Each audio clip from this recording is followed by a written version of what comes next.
Good morning বন্ধুরা, আমরা এখন সিমলার হোটেল থেকে চেক আউট করছি আর এখন যাব কাসোলের দিকে। আর সেখানে কি কি করছি, কিভাবে যাচ্ছি, কি সমস্ত কিছু তোমাদের সঙ্গে শেয়ার করব। তোমরা প্লিজ আজকের দিনে আমার সাথে থাকো। আমরা অলরেডি গাড়িতে উঠে পড়েছি আর সত্যি কথা বলতে আজকে পুরো দিনটা আমাদের গাড়িতেই কাটবে বলতে পারো, কারণ আমরা এখন যেখানে যাচ্ছি সেটার ডিস্টেন্স অনেকটাই। তো সেক্ষেত্রে সমস্ত কিছুই তোমাদের সঙ্গে শেয়ার করব।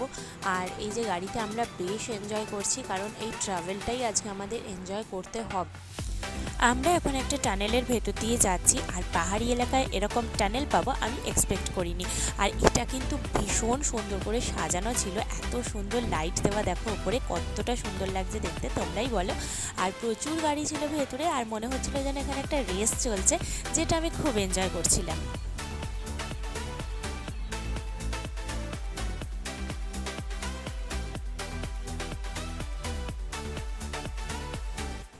এই জায়গাটায় আলো যথেষ্ট কম ছিল আর অন্ধকার অন্ধকার ছিল। এই জায়গাটাও বেশ ভীষণ থ্রিলিং লাগছিল। তোমাদের কেমন লাগছে সেটা প্লিজ একটুখানি আমাকে কমেন্ট করে জানিও। আমি তো ভীষণ এনজয় করছি আর তোমাদের জন্য কিন্তু এই ভিডিওগুলো আমি ক্যাপচার করে নিচ্ছি যাতে তোমাদের সঙ্গে শেয়ার করতে পারি।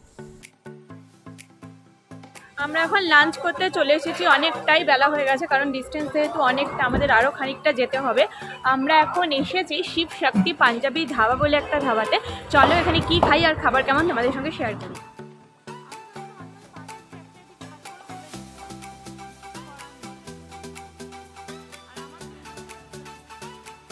আমাদের খাবার চলে এসেছে। এখানে আমরা রুটি, ভাত, ডিম কারি, পনির, চিকেন সব রকম আইটেমই ট্রাই করার জন্য নিয়েছিলাম। আর এখানে সত্যি কথা বলতে মানে গ্রেভিটা এত পরিমাণই দেয় সেটা আর বলার না, মানে সেটা যেন খাওয়াই যায় না। তো যাই হোক, আমরা লাঞ্চ করে অলরেডি বেরিয়ে পড়েছি, কারণ বেশি সময় আমরা নষ্ট করিনি লাঞ্চে, যেহেতু অনেকটা ডিস্টেন্স যেতে হবে।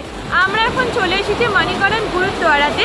চলো তোমাদের সঙ্গে সমস্ত কিছু শেয়ার করবো। এখানে কিন্তু গুরুদ্বারা আর মন্দির দুটো একসাথে রয়েছে, যেটা কিন্তু ইন্ডিয়ার আর কোথাও নেই। তো চলো এখন আমরা ভেতরে যাবো, আর যদি ভিডিওগ্রাফি অ্যালাউড থাকে তাহলে পুরোটা তোমাদেরকে দেখাবো।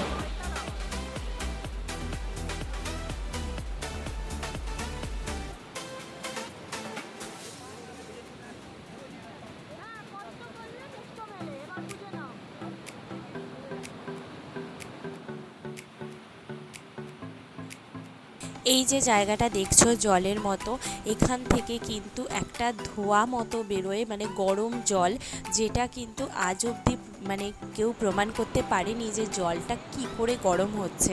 এই জিনিসটা সামনে থেকে দেখতে পেয়ে আমার তো ভীষণ ভালো লেগেছিল। আমরা আগে বইতে পড়তাম এই সমস্ত কথাগুলো, সেগুলো যে সামনে থেকে নিজে উপভোগ করতে পারবো আমি ভাবতেও পারিনি। তো ক্যামেরাতে আমি যতটা পেরেছি তোমাদেরকে বোঝানোর চেষ্টা করেছি। আরও কিছু ক্লিপিংস আছে নিয়েছি যেগুলোতে তোমরা বুঝতে পারবে আশা করি। এই যে বাঁ সাইডে দেখো একটা ধোঁয়া মতো বেরোচ্ছে, তো সত্যি কথা মানে এটা যদি একটু হয়তো ছুঁয়ে দেখতে পারতাম ভালো হতো। অতটা কাছে যাওয়া অ্যালাও নেই, সেই জন্য আমি তোমাদেরকে আর অতটা কাছে গিয়ে দেখাতে পারছি না, কিন্তু আশা করছি তোমরা কিছুটা হলেও বুঝতে পেরেছো।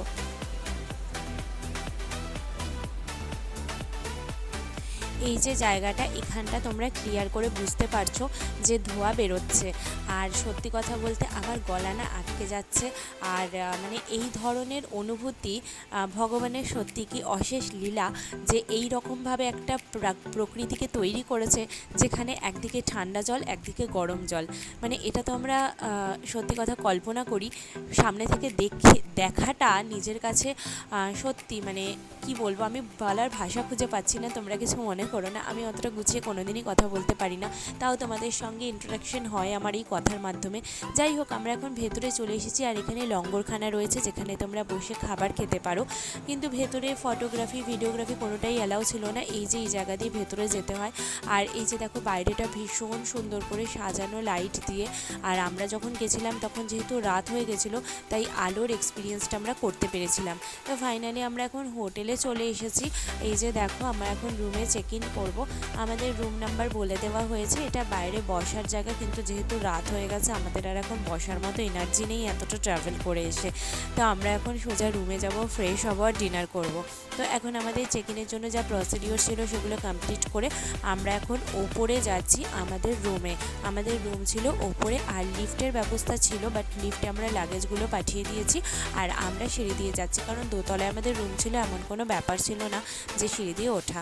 তো চলো ফাইনালি এখন রুমে যাই, রুমটা তোমাদের সঙ্গে শেয়ার করছি। আমরা এই জাস্ট রুমে চেক ইন করলাম। প্রচণ্ড টায়ার্ড আজকে, যেহেতু সকাল থেকে প্রচুর ঘোরাঘুরি হয়েছে। আর রুমটা তোমাদের একটু ঘুরিয়ে দেখিয়ে দিই। রুমটা কিন্তু বেশ সুন্দর, ভালোই লেগেছে। আর কালকে আমরা সকাল সকাল বেরিয়ে যাব, একটু পরে ডিনার করতে যাব, তোমাদের সঙ্গে সেটাও শেয়ার করব। ভিডিওটা কেমন লাগছে অবশ্যই কিন্তু জানাবে। এই যে আমাদের রুম বেশ খানিকটা বড় ছিল, আর সব থেকে ভালো বড় একটা আয়না দেওয়া হয়েছিল সাজগোজ করার জন্য। আর এখানে টিভিও ছিল, বাট ঘুরতে গেলে টিভির আমার কোনো প্রয়োজন নেই, ইভেন বাড়িতে থাকলেও আমি টিভি দেখি না। বসার জায়গা ছিল, একটা সেন্টার টেবিল ছিল, বেডটাও ভীষণ সুন্দর করে ডেকোরেট করা ছিল। আর ভালো লেগেছে, পরিষ্কার পরিচ্ছন্ন অ্যান্ড সিম্পল ছিল রুমটা। আর ওয়ান নাইট স্টের জন্য আমি বলবো একদম বেটার অপশন, কোনো প্রবলেম নেই। আর এদিকে একটা ব্যালকনিও রয়েছে, যেহেতু রাত হয়ে গেছে সেই জন্য ব্যালকনি থেকে আলো ছাড়া ছোটো ছোটো কিছুই দেখা যাচ্ছে না। আর এদিকে ব্যালকনিতেও একটা বেশ আলো ছিল, দিনের বেলা হলে খুব সুন্দর একটা ভিউ হয়তো পাওয়া যেত, বাট আমরা সেই এক্সপিরিয়েন্সটা করতে পারিনি। আর এদিকে ছিল বাথরুম, বাথরুমটা বেশ ক্লিন ছিল, সেটাও একদম ভালো, মানে ফেসিলিটি খুব ভালোই পেয়েছি, সার্ভিসও ভীষণ ভালো ছিল। আর আমরা এখন চলে এসেছি ডিনার করতে। ডিনারে আমরা বেশি কিছু নিইনি, চিকেন, রুটি, ভাত আর ডিম, এইগুলোই ছিল। তো চলো এখন খাবারটা খেয়ে নিই।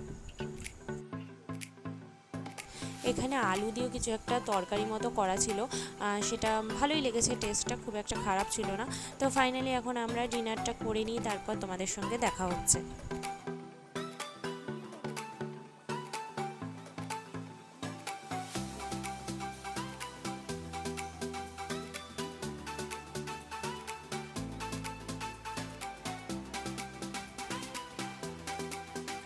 বন্ধুরা, আজকের ভিডিওটা এই অবধি। আশা করছি তোমাদের ভিডিওগুলো ভালো লাগছে। কেমন লাগছে অবশ্যই কমেন্ট করে জানাতে ভুলো না। আর কালকে নতুন কোনো ভিডিও নিয়ে আবার তোমাদের সঙ্গে দেখা করতে আসবো। ততদিন ভালো থেকো, সুস্থ থেকো, সাবধানে থেকো। আর যারা নতুন রয়েছে আমার চ্যানেলটা এখনও সাবস্ক্রাইব করোনি, কাইন্ডলি সাবস্ক্রাইব করে আমার পাশে থেকো। চলো সবাইকে টাটা।